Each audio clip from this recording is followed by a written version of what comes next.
Bismillahirrahmanirrahim. Assalamualaikum warahmatullahi wabarakatuh. Alhamdulillahi rabbil alamin. Wassalatu wassalamu ala asrafil anbiya'i wal mursalin wa ala alihi wa sahbihi ajma'in, amma ba'du.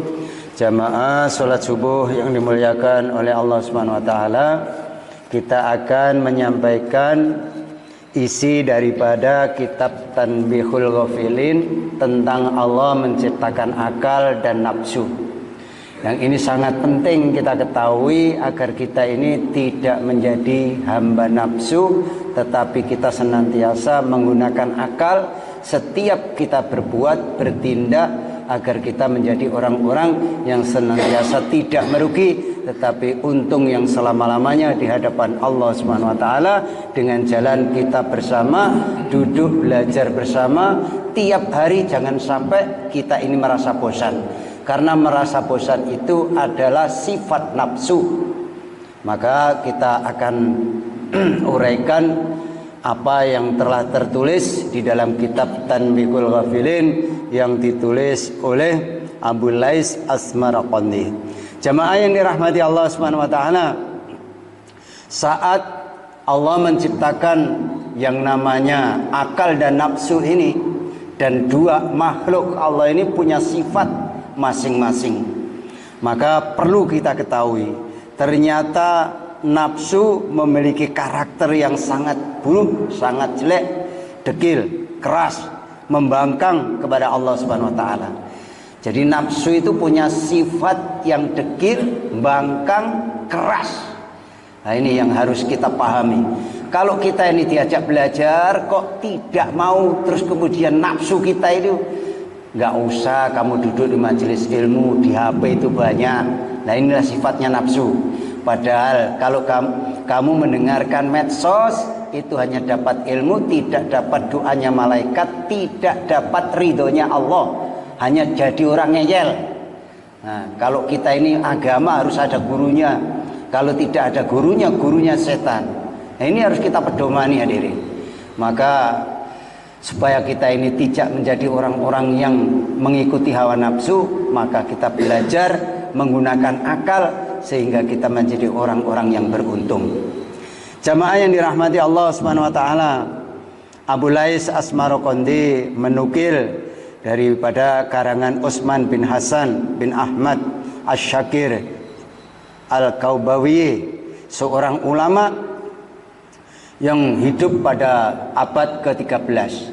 Jadi ulama-ulama dulu itu kalau mengamalkan agama itu sungguh-sungguh, bahkan hidupnya hanya untuk agama. Itu ulama-ulama dulu. Beda dengan orang-orang sekarang. Ulama dikritik karena tidak sesuai dengan akalnya, dengan nafsunya. Maka kalau kita mengikuti orang-orang yang seperti ini, kita akan menjadi orang-orang yang mengikuti hawa nafsu, jadi orang-orang yang rugi. Jamaah yang dirahmati Allah Subhanahu wa taala, beliau itu menerangkan ketika Allah Subhanahu wa taala menciptakan akal, maka Allah berfirman. Jadi ketika Allah menciptakan akal, kemudian akal ini ditanya oleh Allah. Allah berfirman, "Wahai akal, menghadaplah engkau." Maka akal ini menghadap kepada Allah Subhanahu wa taala. Ini sifat akal. Jadi sifat akal itu baik, manut, sehingga akan menjadi selamat. Maka kita harus selalu menggunakan akal kita agar kita menjadi orang-orang selamat, orang-orang yang dapat ridhonya Allah. Kemudian Allah berfirman, "Wahai akal, berbaliklah engkau kepadaku." Maka akal juga pun berbalik menghadap kepada Allah. Sifatnya akal ini sangat baik. Kemudian Allah Subhanahu wa taala berfirman lagi kepada akal, "Wahai akal, siapakah aku?" Lalu akal berkata, "Engkau adalah Tuhanku yang menciptakan aku ya Rob." Itu jawabnya akal. "Aku adalah hambamu yang dhaif dan lemah. Tanpa pertolonganmu aku tidak bisa apa-apa ya Rob." Itulah jawaban akal hadirin. Maka kita harus menggunakan akal sebelum bertindak, melangkah, untuk berbuat kebaikan yang dapat ridhonya Allah. Maka kita harus mengikuti ulama-ulama kita, guru-guru kita, senantiasa menggunakan akal untuk berbuat kebaikan. Lalu Allah Subhanahu wa taala, wahai akal, tidaklah aku ciptakan makhluk yang lebih mulia daripada engkau. Setelah itu Allah Subhanahu wa taala menciptakan nafsu. Dan Allah berfirman kepada nafsu, wahai nafsu, menghadaplah kamu kepadaku. Apa yang dilakukan nafsu, hadirin? Nafsu tidak menjawab, sebaliknya mendiamkan diri kepada Allah, nggak disapa, nggak direken sama nafsu ini. Maka Allah Subhanahu wa taala berfirman kembali kepada nafsu, siapa engkau dan siapakah aku? Lalu nafsu menjawab, aku adalah aku, engkau adalah engkau. Setelah itu Allah menyiksanya di dalam neraka Jahim selama 100 tahun. Karena bangkangnya nafsu ini, Allah menghukum di neraka Jahim selama 100 tahun. Kemudian Allah mengeluarkan setelah 100 tahun. Kemudian ditanya lagi nafsu ini sama Allah, siapa engkau dan siapa aku? Lalu nafsu berkata, aku adalah aku dan engkau adalah engkau. Lalu Allah memasukkan nafsu ke dalam neraka Cuk. Nah, ini orang kalau bangkang ini harus diberi pelajaran, dimasukkan ke dalam neraka Cuk. Neraka Cuk niku neraka sing nggone kelaparan, sing mboten enten panganan, pokoknya nggone ngelih lapar gak karu-karuan. Itu neraka Cuk. Setelah dikeluarkan dari neraka Cuk, Allah berfirman, siapa engkau dan siapa aku, wahai nafsu? Akhirnya nafsu mengakui dan berkata, aku adalah hambamu dan engkau adalah Tuhanku. Inilah sejarah kita diwajibkan puasa, agar kita bisa mengendalikan hawa nafsu kita. Jadi kalau kita ini ingin selamat dari nafsu, banyak-banyaklah berpuasa. Minimal puasa Senin Kamis itu kita lakukan. Kalau nggak mampu, dalam 1 bulan 13, 14, 15 itu untuk mengekang, mengendalikan nafsu kita agar kita ini tidak menjadi orang-orang yang rugi. Kita diperintah oleh Allah untuk duduk belajar agama. Ayatnya, Iqra, kamu belajar agar paham agama. Setelah paham tentang agama, paham tentang amal, kamu mau mengikuti perintah Allah. Setelah itu senang mengamalkan agama. Ternyata nafsu itu juga kalau tidak kita kendalikan, ngapain duduk susah-susah, toh sama saja. Di HP, di YouTube, di TV, di radio kan banyak. Nah inilah nafsu selalu mengajak kita kepada kerusakan kepada diri kita. Maka akal harus kita gunakan. Saya ini diberi waktu di dunia nggak banyak, hanya sebentar. Apalagi di bulan Ramadan, sekali amal dihitung 1000 kali. Kenapa nggak saya ambil? Padahal tidak mungkin saya tahun depan bisa bertemu dengan Ramadan. Kok nggak saya gunakan? Lah akal itu loh berpikir seperti itu. Iyo jadukno. Kalau sudah di akhirat, kalau jadukno sudah nggak ada manfaat, karena sudah di akhirat itu tidak akan, penyesalan tidak akan ada gunanya.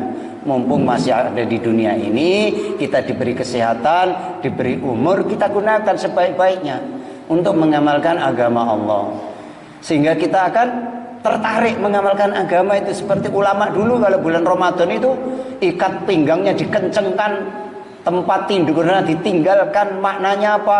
Sholat lama kalau malam itu digunakan untuk malam-malam itu bersujud kepada Allah, berzikir kepada Allah, tidak henti-henti. Nah inilah yang harus kita tiru ulama-ulama dulu. Kita ini diajak ngamal sebentar saja, hanya 30 menit, ya nggak sabar. Karena apa? Nafsu kita ini senantiasa tidak kita kekang. Kita ini sudah puasa kok nggak bisa mengendalikan nafsu kita.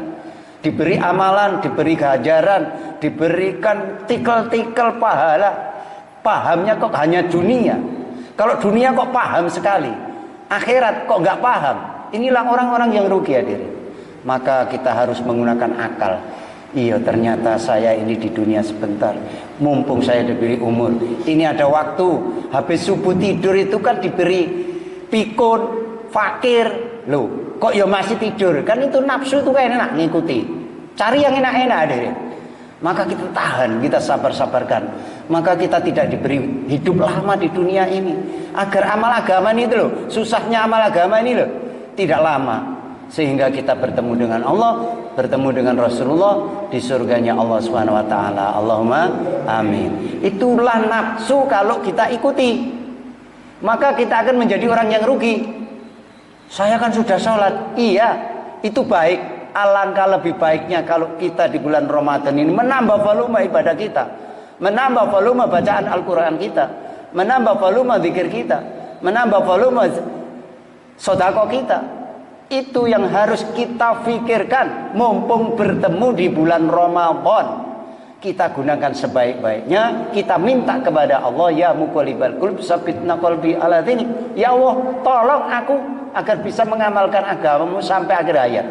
Mudah-mudahan kita ditolong oleh Allah Subhanahu wa taala, dimudahkan bisa mengamalkan agama ini dengan sungguh-sungguh, sehingga kita tidak akan menyesal nanti ketika kita sudah menghadap Allah Subhanahu wa taala. Allahumma amin. Demikianlah, itulah nafsu dan akal.